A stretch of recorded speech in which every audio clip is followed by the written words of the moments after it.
back to another edition of 30 Teams in 30 Days here on Inside the Zone with Mateo. For those who may not know, my name is Mateo, and I host all the podcasts here on the channel where we normally cover Minnesota sports, all things Minnesota sports. But in the month of June, I said, you know what?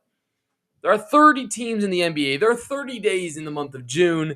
And for the past 27 days, make it 28 after we post the video today or that you're watching it right now. 28 straight days, 28 teams. We're taking a deep dive through each NBA team through the month of June. If you know, you know. If you've been a part of this series, you know. But also, appreciate you guys. If this is the first time you've tuned into this series, hit that like button, hit that subscribe button, turn the notification bell button on so you don't miss any other episodes. We'll go back to start covering Minnesota sports stories. We got a bunch of free agency stuff to talk about. We'll do a draft, recap of the NBA. So much more good content coming for you guys in July. We'll go back to our episodes every Tuesday and every Thursday. Maybe we'll throw in a bonus episode here or there. But we're close. We got the last Eastern Conference team of 30 teams in 30 days today. Then we got the Spurs. We got the Thunder on Monday and Tuesday of this week. And then we guys are done. Shout out to you guys all for making this series worthwhile. You guys have loved it. I've loved seeing and reading each and every one of your comments, of course. And as always, let me know in the comments down below what you guys think of all my predictions, of all my takes, and of course, all my speculation. So without further ado, here's a quick look at the schedule. This is what we've been going through. We've gone through worst record all the way to best record. We're here on day 28, June 28th. It's the Detroit Pistons. And all these other teams, I believe, have won 60-plus games. So that's pretty cool. Mateo Show batting order. If you've also been familiar with this podcast, we do this in every single episode where we take a look at kind of a show roadmap, if you will. And there's 5 things that are on the batting order for these 30 teams in 30 days episodes. How well did they do last season? Who they should draft, who they should keep, who they should target, and what is their early ceiling and floor. And as always, since the draft, which was June 23rd, my birthday actually, the draft section, we're not going to talk about it. Just kind of like the flow of it, and I'm going to keep it the same, but we are going to be skipping the draft. And I do know I'm also recording this June 27th, the day before, so I apologize if a trade happens late at night, because that's what happened with LaMelo Ball, and then y'all were hating on me because I filmed the Timberwolves episode ahead of time, and that happened. So without further ado, boys, it is the Detroit Pistons. Piston fans, tell me what you guys think of your team. You've already made a move. We'll talk about the Isaiah Joe move in a little while. But first things first, let's rewind the clock to the 2025-2026 season, where we will recap your team's success, your players, and I'm just going to give some thoughts on the Detroit Pistons. So without further ado, bam! The recap. They were 16-22. They were the first team in the Eastern Conference, yet they were second round. Lost in the second round. Top scorer, some say, should have been the MVP, Cade Cunningham. He was also their top assister, their top rebounder with Jalen Duren, which he has some storylines of his own as well. But before we get into those storylines, let's take a little bit of a look here at some stats from these Detroit Piston players. So, as mentioned already, played 64 games, one shy of that minimum number of games to be qualifiable for MVP. So that's the only reason why he didn't really even get votes. He averaged 23.9 points per game, 5.5 rebounds, and 9.9 assists as their primary superstar on that team, their primary point guard. Jalen Duren averaged 19.5 points per game, 10.5 rebounds, and 2 assists per game. Hold up, let me just pause something quick. There we go. Tobias Harris was their next leading scorer at 13.3 points per game, 5.1 rebounds, and 2.5 assists. Duncan Robinson, 12.2 points per game. Isaiah Stewart, 10 points per game. Azar Thompson, also with 10 points per game. And this team was very surprising, right? Nobody was thinking that this team was going to win 60 games coming into the season. Nobody knew that some of these younger pieces were going to end up playing so well. They make some trades, they make some moves to make their team a little bit better, but at the end of the day, it just wasn't enough. The inexperience, in my opinion, just kind of caught up to them. This team really didn't have much playoff experience, if any, entering the postseason. So people were saying, I think actually people saw through this team. I'm not going to say they were a fraudulent team. They were really good. They were really good.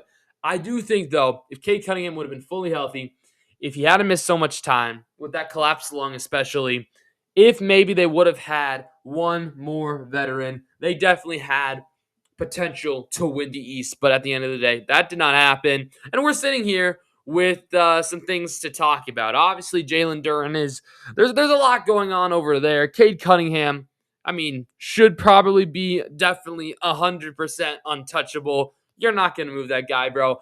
Cade Cunningham might be one of my favorite younger players, other than, of course, Anthony Edwards. He's super chill to watch, super likable. And I mean, again, nobody really expected him to be this great and this, important, if you will. I mean, obviously he's was looked at as the best player on this team, but nobody thought he was going to have an MVP type of season. And well, he sure did. So, with that being said, some other leaders for you guys for the Detroit Pistons: Azor Thompson was averaging 2 steals per game. Isaiah Stewart averaged 1.6 blocks per game. So those are a couple of leaders. But yeah, that's what we're looking at here. Before we move on to speculation and stuff, I always like to take a look at the depth chart. And again, I wanted to apologize. Sometimes we have longer episodes where they're our normal episode lengths are between 30 and 40 minutes. But for these teams that are not too far away, these videos are just going to be shorter. Some might be 10 minutes, some might be 20, some might be 30. It just kind of depends on the day. And I do believe this one will probably be a little bit shorter. But appreciate you guys for watching no matter what. The depth chart. I'd just like to kind of give you guys a nice little overview here. And look, they already have Isaiah Joe in there and listed in the depth chart who they were able to trade for from the OKC Thunder. Thunder had to make some room for their draft picks. We'll get into that in a couple of days, actually on Tuesday. But again, Cade Cunningham, their point guard. Duncan Robinson is their active 2 guard right now. Azar Thompson, Tobias Harris, Jalen Duren are your the rest of your starting lineup. On your bench, you got Abuka and Denise Jenkins as your backup point guards. You got now Isaiah Joe and Kevin Huerter, who's going to be a free agent, and then Karis LeVert as your backup 2s. Duncan Robinson, also Marcus Sasser, can play the 3s, so can Isaiah Joe and Kevin Huerter. And then your backup 4s, Javonte Green, Ronald Holland, Isaac Jones. And then your backup center is Paul Reed and also Tulu Smith. So that's a look at what this team is looking like. Again, this team, shockingly, just take away Isaiah Joe, this rest of this team won 60 games. So that should tell you they are not that far away. But we'll go back to the slideshow, to the presentation, if you will. Again, we can skip the draft, and we're going to move to the start of free agency. I've already hinted at this a little bit. But we break free agency down into 2 segments if you're not familiar, again, with this 30 teams in 30 days series. The first part is taking a look at the team's own free agents. So we're going to take a look at the Pistons free agents: Tobias Harris, Kevin Huerter, Jalen Duren, Denise Jenkins, Wendell Moore, Javonte Green, and Tulu Smith. Let's get the pen on here. Tobias Harris, starting him. We're going to start at the top. He's an unrestricted free agent. He's got an early bird option here at 34 years old. Obviously, this team needs veterans.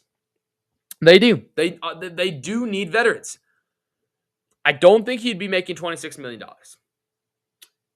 And I think, oh my gosh, what are we doing? Hold up.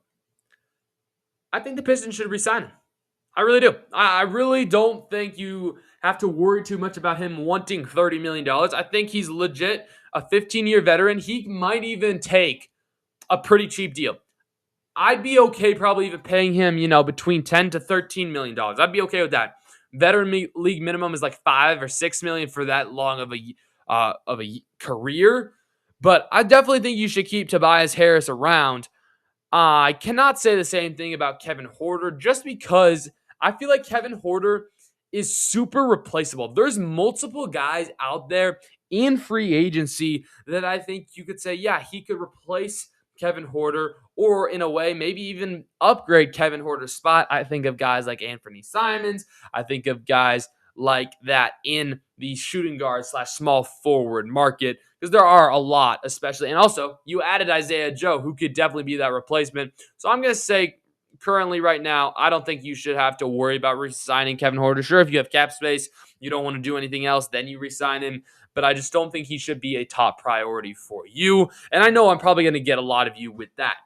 Jalen Duren, we're going to come back to you. We're going to talk about the club option. I do think you take that club option on Denise Jenkins, excuse me.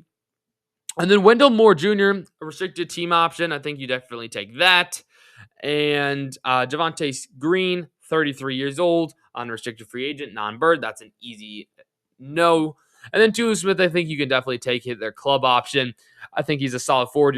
You're going to need some bench fillers, if you will. And I think Tulu Smith is good for that. You can obviously then mess around with him, send him to the G League if needed. But, he averaged only 4 points per game in 15 games last season. He's just going to be that bench warmer guy who'll really get paid to be on the bench. He'll get paid $2.4 million next season if they accept his club option. But the name everybody's been floating around, almost 23-year-old Jalen Duren. And to this, we're actually just going to go to the next section because, I don't think they should keep him. I don't. And this definitely changed. When I was planning this series, if I were to think about the Pistons, I would say, you should keep Jalen Duren. Things have changed about the last 72 hours, the last 3 days. It just doesn't look like Jalen Duren wants to be in Detroit. So it's not like Detroit's decision in a sense. I would not be surprised if Jalen Duren requests a trade. So it would probably be a sign and trade, but we will go now. We will go to the second half of free agency. We will speculate.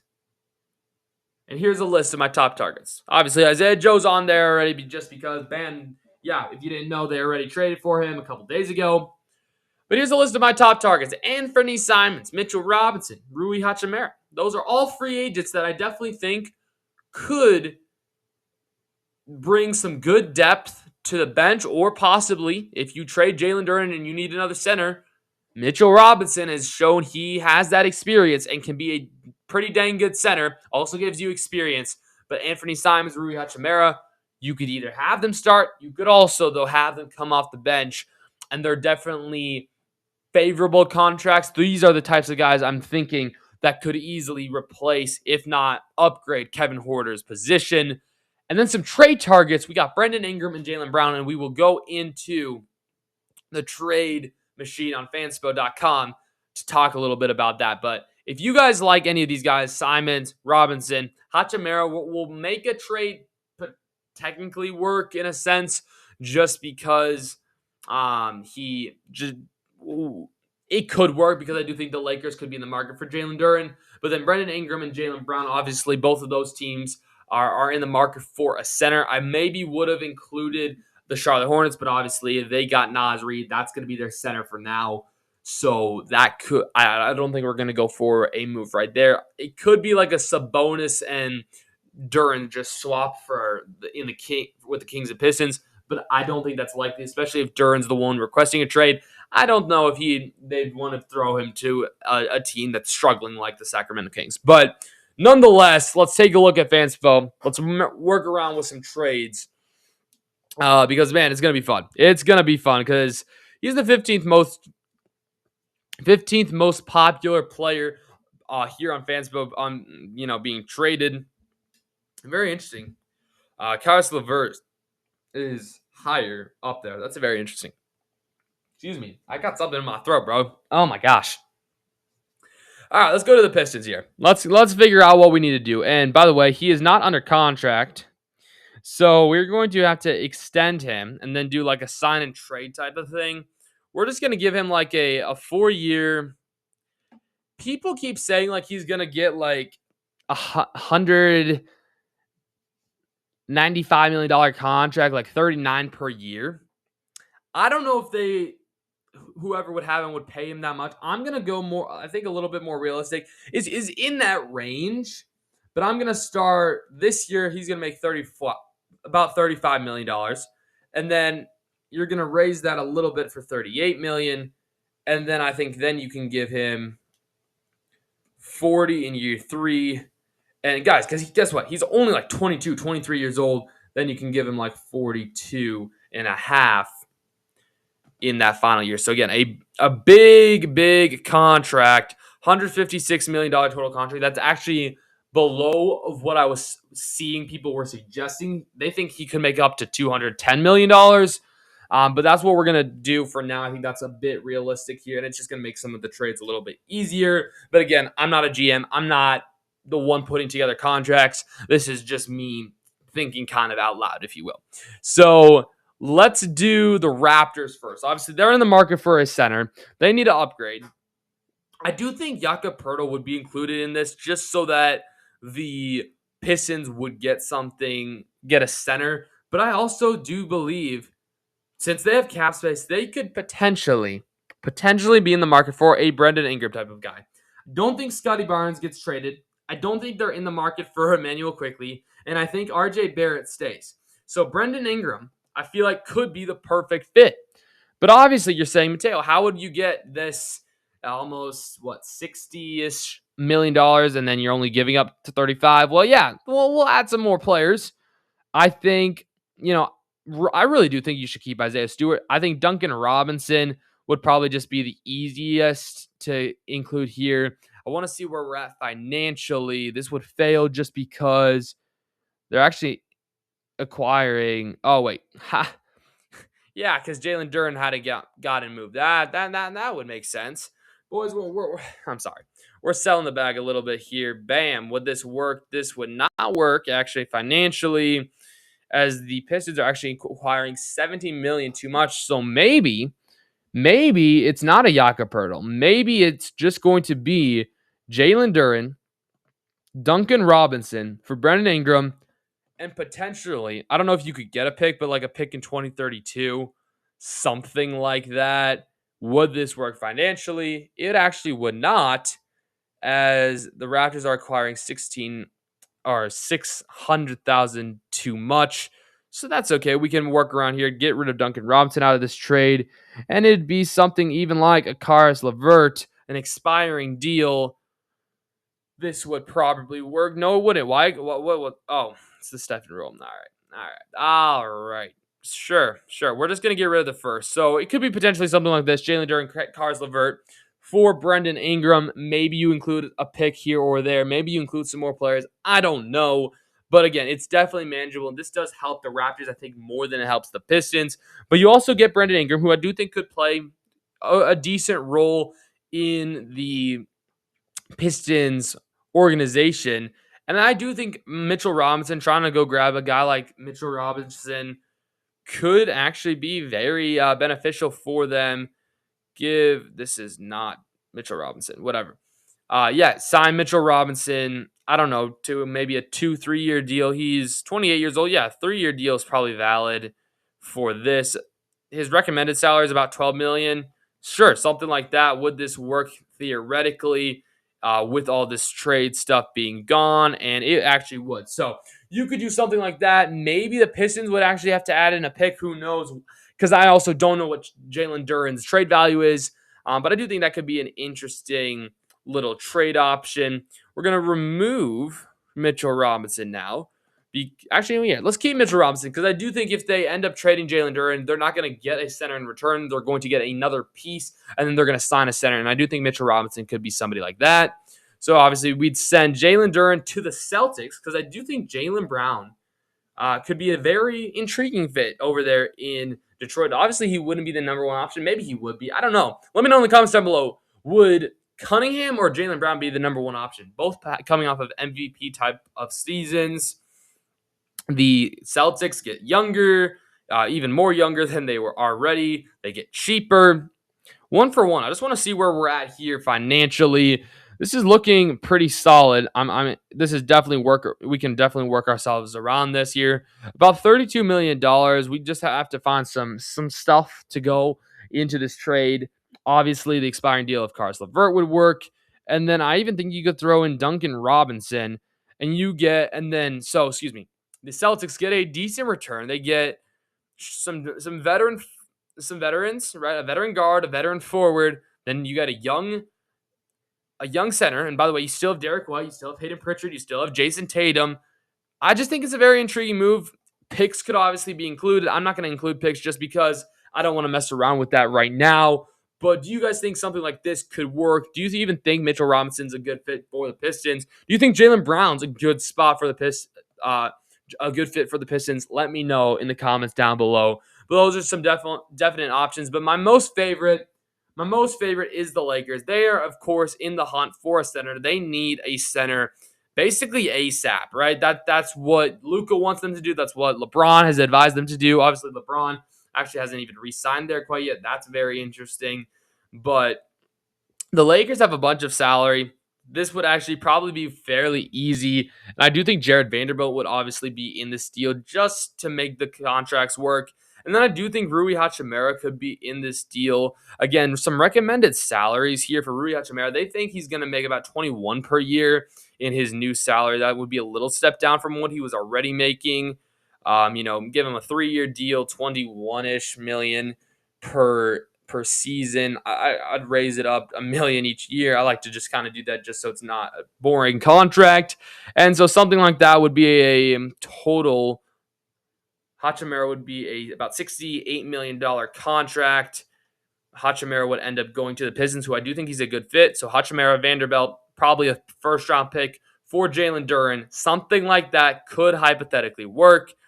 The Pistons would actually just have to cut $9 million out of their team, which I do think works for their benefit. Maybe Holland could end up working out for this perfectly. And bam, we are just short with $7,000. Are you kidding? Is there somebody making league minimum? Yeah, somebody making league minimum. You include them in the deal, and we are. Are you kidding? I am. Are you kidding me, bro? Oh my gosh. Okay, so maybe this is actually harder than I thought, including some of this. Here, maybe let's just get rid of Mitchell Robinson. See if undo free agent signing. Get rid of. Yeah, let's just see if that works straight up here. They're good. They got to take in. I'm trying to figure out what is going on with this. It's definitely, obviously, they lose some of these players too. Like, say you renounce one of these players, you lose LeBron, right? Okay, that's what's going on. It's just because LeBron's salary $60 million here is technically cutting in.